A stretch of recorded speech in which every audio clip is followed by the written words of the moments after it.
संतोष रेणु यादव 10 महीना के बाद आया, 10 महीने के बाद आया ना। कितनी बार हमको आरजेडी फोन की, कितने लोग हमसे मिलने के लिए गए, कितने लोग हमारे बेटी के दूध का पैसा मिला है कि नहीं मिला है पूछने के लिए गए। मैं पूछना चाहता हूं, लेकिन उसका मुझे कोई चिंता नहीं है, कोई चिंता नहीं है, मैं झेल लूंगा सब। संतोष रेणु यादव लालू प्रसाद यादव का ओरिजिनल भक्त है और रहेगा। मैं आपसे नहीं जुड़ा हूं मीसा भारती जी या तेजस्वी यादव जी, मैं आपसे नहीं जुड़ा हूं। लालू प्रसाद यादव जी का एक एक उपदेश, उनका एक एक जो भावना है वो मेरे रक्त में बहता है। लालू प्रसाद यादव मेरे भगवान थे, हैं और रहेंगे। रोहिणी आचार्य जी से तो वहां पे छपरा में लोग पूछे थे, जब गई थी तो कुछ प्रेस वाले लोग पूछे थे, तब बोले कि नहीं उसका नाम मत लो। अरे हम आतंकवादी हो गए, हम आतंकवादी हो गए क्या है? हम पाकिस्तानी हो गए, टेरर हम हो गए, टेररिस्ट हो गए हम। संतोष रेणु यादव आपके लिए महीना में कम से कम 500 वीडियो बनाता था। वो संतोष रेणु यादव उस वक्त टेररिस्ट नहीं हुआ था और संतोष रेणु यादव आज टेररिस्ट हो गया। संतोष रेणु यादव का नाम लेने से आप लोगों को घृणा हो रही है। जिस दिन संतोष रेणु यादव जैसा इंसान अगर आप लोग से घृणा करना शुरू कर देगा, उस दिन तो आप लोग कहिएगा कि ये दूसरा पार्टी की बात मानने लगा। 10 महीने में मेरी मां फिर से हार्ट की दवा खाने लगी। मेरी बेटी का दूध रुक गया था पैसे की वजह से, दूध रुक गया था मेरी बेटी का 500 रुपए के वजह से। 500 रुपया नहीं था मेरे पास। मैं कितनी मैं दर्द कहूं, कितने में आप मैं खोलना चाहता हूं बहुत सारी बातें। बेल ओल कैसे हुआ आपका? बेल हुआ, थे कुछ समाज के लोग जो बेचारा 500,000 रुपया करके हमको चंदा किए। अभी हमारे ऊपर 9.5 लाख रुपया का कर्जा है, 9.5 लाख रुपया का। इस फ्लैट में जो बैठे हुए हैं, इस फ्लैट का भी 1,36,500 रुपया बाकी है 10 महीने का। नहीं विश्वास तो मैं आपको देता हूं, नंबर देता हूं, आप उनसे पूछ लीजिए। तो ये झूठ मूठ का होता था कि आप तेजस्वी के करीबी, तेज प्रताप के करीबी आप मान रहे थे अपने। एक भी बार तेज प्रताप यादव जी पूछे क्या हमको? पूछे क्या? इन लोगों को लग रहा था कि संतोष रेणु यादव पप्पू यादव को सपोर्ट कर दिया चुनाव में। अब पप्पू यादव जी को लग रहा था कि ये जैसे लालू यादव। हाँ, संतोष रेणु तो पिसा गया सबके चक्कर में। मैं माननीय सांसद, मैं मीसा भारती जी से मैं पूछना चाहता हूं कि वो विधवा एक औरत को माया की मूर्ति माना जाता है, माया की ममता की प्रतीक माना जाता है। मीसा भारती जी कहां हैं? अगर उस विधवा के पास जा करके अगर हिम्मत देती तो शायद हम लोग जा रहे हैं उससे ज्यादा हिम्मत उनको मिलता मीसा भारती जी से। उनकी बेटी को भरोसा होता कि चलो भाई सांसद हमारे साथ है, और उसमें भी एक महिला सांसद। आप ये बताइए, आपकी हर तरीके से वो आपकी लोकसभा क्षेत्र की एक वोटर हैं, एक सम्मानित जनता है वो। आप ये बताइए, आप कहां सोई हुई हैं? आप कहां सोई हुई हैं? इतनी संवेदनहीनता कैसे बर्दाश्त कर सकते हैं लोग? सदन चल रहा है अभी, सदन चल रहा है। आप बताइए, सदन में आप किसके बदौलत गई हैं? किसके बदौलत गई हैं आप सदन में? सदन में ही ना सवाल आपके प्रतिनिधि गए हैं क्या? हम ये कह रहे हैं सदन में सवाल उठा। ठीक है, उठेगा, ठीक है। आप कब उठेगा? आज सदन चल रहा है, आज से शुरुआत हुआ। कब उठेगा? सदन तो आज चल रहा है ना। 13 तारीख को घटना घटी है। आपके प्रतिनिधि गए क्या? तो उसके बीच में संडे पड़ गया। नहीं, संडे मतलब अपराधी संडे का दिन नहीं सोच रहा है, उस दिन हत्या कर रहा है। और आपने फोन किया क्या? आपके प्रतिनिधि गए क्या? आपके प्रतिनिधि गए? तेजस्वी यादव तो कम से कम पीड़ित से मिलने के लिए यहां तक भी गए, हॉस्पिटल भी गए, और उन्होंने मीडिया में सवाल भी रखा। चूंकि तेजस्वी यादव जी की भी एक मजबूरी है, वो अगर सवाल को ज्यादा हेवी करेंगे तो उन पे भी जातिवादी नेता का तमगा पहना देगा लोग। आज सवाल भी किए। हाँ, तो मेरे कहने का मतलब है कि ये मीसा भारती जी क्यों चुप हैं? क्यों चुप हैं? क्या उनकी दर्द अभी कम है? क्या अभी 2-4 और लाश गिर जाए तब मीसा भारती जी को नींद खुलेगा? क्यों चुप हैं? मैं सत्ता से मैं सवाल तो पूछ ही रहा हूं। मैं पूछना चाहता हूं यहां के उन नेताओं से जो पाटलिपुत्रा लोकसभा क्षेत्र के अंतर्गत हैं, जो स्थानीय विधायक हैं सिद्धार्थ जी, मैं उनसे पूछना चाहता हूं कि इतनी संवेदनहीनता क्यों? सिद्धार्थ जी अपराधी जो हैं वो आप ही के स्वजातीय हैं, कहीं आप ही तो ये सब गोलीबारी नहीं करवा दिए? आप चुप क्यों हैं? विजय कुमार सिन्हा जी आप बताइए, आप बोलते हैं कि जातिवादी नहीं होना चाहिए, आप चुप्पी साधे हुए हैं। इसको मैं क्या समझूं? क्या आप जातिवाद की भावना से ग्रसित होकर के चुप तो नहीं है? कन्हैया जिसमें पूछना चाहता हूं, पलायन यात्रा कर रहे हैं। पलायन यात्रा कर रहे हैं, यहां पे व्यक्ति का धरती से पलायन हो गया, क्या उनको नहीं आना चाहिए यहां पे? ये जातिवादी मानसिकता नहीं तो क्या है? ये चोंच में चोंच लड़ाते रहते हैं सम्राट चौधरी जी और विजय कुमार सिन्हा जी। अरे कभी चोंच इधर भी तो निकाल दो यार, इधर भी तो कुछ बोलिए आप लोग। माननीय मुख्यमंत्री जी कैसे चुप हैं? होली के दिन पूरे बिहार में यह ऑफिशियल है कि 24 हत्याएं हुई है, ऑफिशियली है। अब आप हमको बताइए कि यह महाजंगल राज नहीं है तो क्या है? इसको कैसे हम सुशासन राज कर सकते हैं? आप भी एक सम्मानित पत्रकार हैं, आप जाते हैं हर जगह। ठीक है, ये सब आप जो डेटा बता रहे हैं कि 24 हत्याएं हुआ है, ये बड़ी बातें नहीं है। बिहार में प्रतिदिन इस तरीके की घटनाएं हो रही है और उसके बाद भी सुशासन का नाम मीडिया दिखा रही है, ये सही है। हम एक सवाल पूछना चाहते हैं, हालांकि नहीं पूछना चाहिए। जो संतोष रेणु यादव मीसा भारती को अपनी बड़ी बहन मानते थे, जो संतोष रेणु यादव इतना मुखर होकर के उनके लिए प्रचार प्रसार करने में लगे थे, उनके बहन के लिए प्रचार प्रसार कर रहे थे, आज संतोष रेणु मीसा भारती के विरोध में बोल रहे हैं। नहीं, विरोध में नहीं बोल रहे हैं। हाँ। हम विरोध में नहीं बोल रहे हैं। मीसा भारती जी हमारी बड़ी बहन हैं, हमारी अभिभावक हैं, लेकिन जो वहां पीड़ित हैं वो भी तो हमारी बहन है, वो भी तो हमारी परिवार है, चाहे वो किसी जाति के लोग हों। मीसा भारती जी पहले हमारी बहन थी, आज भी हैं, मैं अभी भी बोल रहा हूं, लेकिन वो एक सम्मानित संवैधानिक पद पे भी हैं, वो सांसद हैं, वर्तमान सांसद हैं। आप अपने पद का निर्वहन, अपने कर्तव्य का निर्वहन कैसे भूल सकती हैं? आपको तो करना पड़ेगा ना, चाहे आप हमारी बहन हो या हमारे भाई हो।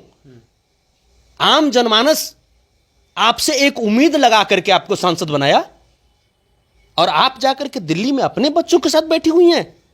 इस बच्चे का लोर कौन पूछेगा? कैसे इन बच्चे का, ये जो बच्चे हैं, इनके आंसुओं को कौन समझेगा?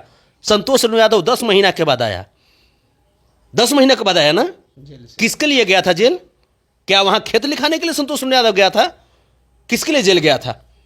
हमने दर्द समझाना कि हमारी बहन को गाली दिया गया था।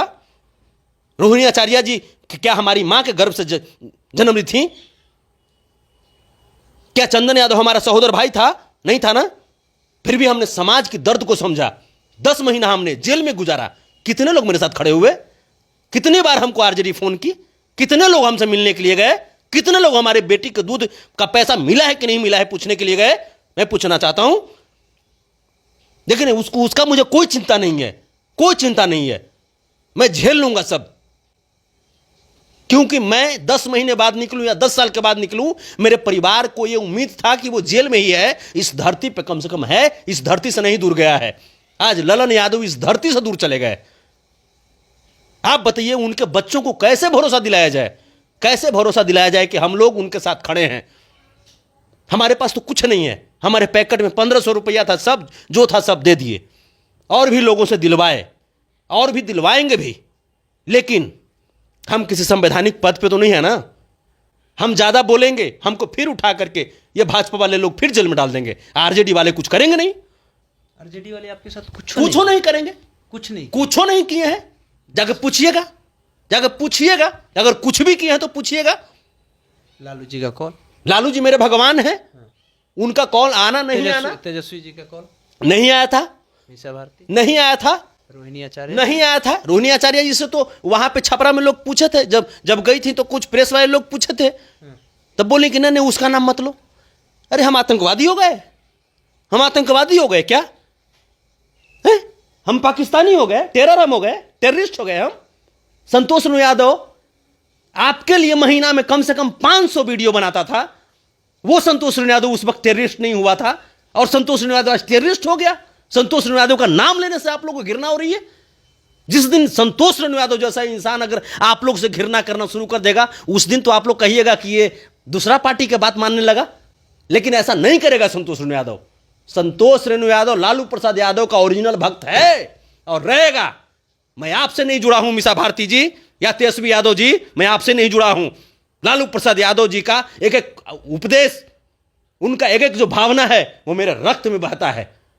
लालू प्रसाद यादव मेरे भगवान थे, हैं और रहेंगे, और मैं उन्हीं की वजह से। तेजस्वी यही सब को छोड़ दीजिएगा आप। नहीं, छोड़ हम कहाँ रहे हैं, हमको तो कोई लोग पकड़ भी नहीं किए। अरे हम नजदीक रहेंगे तब ना छोड़ने आए। हमको तो लगता था कि हाँ भाई मेरे बड़े भाई हैं, मेरे बड़ी बहन हैं, लेकिन वक्त आया ना, मुसीबत आया। 10 महीने में मेरी मां फिर से हार्ट की दवा खाने लगी। मेरी बेटी का दूध रुक गया था, पैसे की वजह से दूध रुक गया था मेरी बेटी का, 500 रुपए के वजह से। 500 रुपया नहीं था मेरे पास। मैं कितनी मैं दर्द कहूं, कितने में आप, मैं खोलना चाहता हूं बहुत सारी बातें। बेल ओल कैसे हुआ आपका? बेल हुआ, थे कुछ समाज के लोग जो बेचारा 500,000 रुपया करके हमको चंदा किए। अभी हमारे ऊपर 9.5 लाख रुपया का कर्जा है 9.5 लाख रुपया का। इस फ्लैट में जो बैठे हुए हैं, इस फ्लैट का भी 1,36,500 रुपया बाकी है 10 महीने का। नहीं विश्वास तो मैं आपको देता हूं, नंबर देता हूं, आप उनसे पूछ लीजिए। तो ये झूठ मूठ का होता था कि आप तेजस्वी के करीबी, तेज प्रताप के करीबी आप मान रहे थे अपने? एक भी बार तेज प्रताप यादव जी पूछे क्या हमको? पूछे क्या? इन लोगों को लग रहा था कि संतोष रेणु यादव पप्पू यादव को सपोर्ट कर दिया चुनाव में। अब पप्पू यादव जी को लग रहा था कि ये जैसे लालू यादव, हाँ, संतोष रेणु तो पिसा गया सबके चक्कर में। लेकिन कोई बात नहीं, कोई बात नहीं। इससे क्या हो जाएगा? इससे क्या हो जाएगा? जब तक जिंदा रहेंगे समाज के लिए हम लड़ेंगे। हम जब तक जिंदा रहेंगे समाज के लिए लड़ेंगे। और समाज हमारे लिए कोई जाति नहीं है। जो गरीब है, जो शोषित है, जो वंचित है, उसके लिए हम लड़ेंगे। चाहे किसी जाति का हो, हम लड़ेंगे उसके लिए। चलिए, तो अन्याय के खिलाफ पहले भी लड़ते थे, अन्याय के खिलाफ अभी भी लड़ाई जारी रहेगा।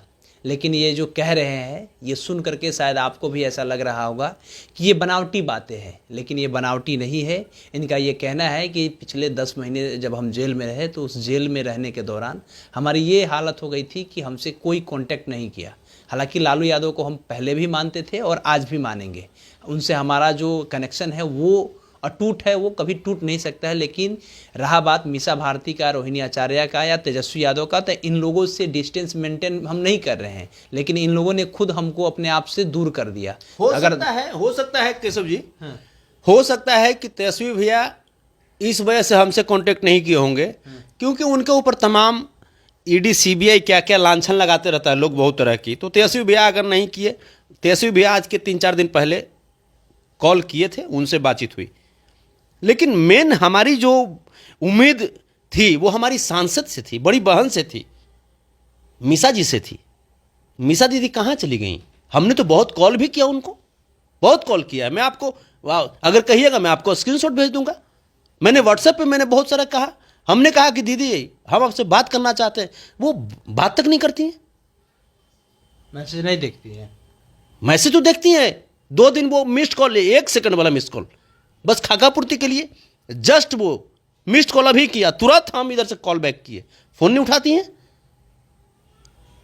चलिए कोई बात नहीं, आप बड़ा आदमी है, बड़े आदमी रहिए, हम गरीब आदमी है, गरीब आदमी रहेंगे, लेकिन वोटर तो हैं, पाटलिपुत्रा का वोटर तो हम हैं। चलिए, तो जो कमियां हैं उस कमियों को बता रहे हैं मीसा भारती की क्या कमियां हैं।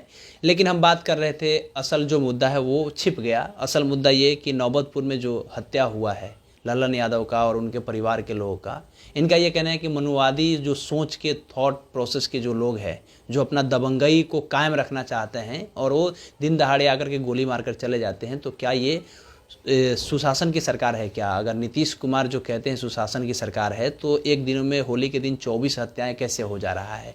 ये विजय सिन्हा, सम्राट चौधरी और बिहार के जो बड़े बड़े जो भाजपा और जदयू के नेता हैं, उन सभी किसी से सवाल कर रहे हैं। बाकी इस पर आप क्या सोचते हैं, लिखिएगा कमेंट बॉक्स में। हमारा नाम केशव है, पब्लिक स्टेशन आप देख रहे थे। बहुत बहुत धन्यवाद।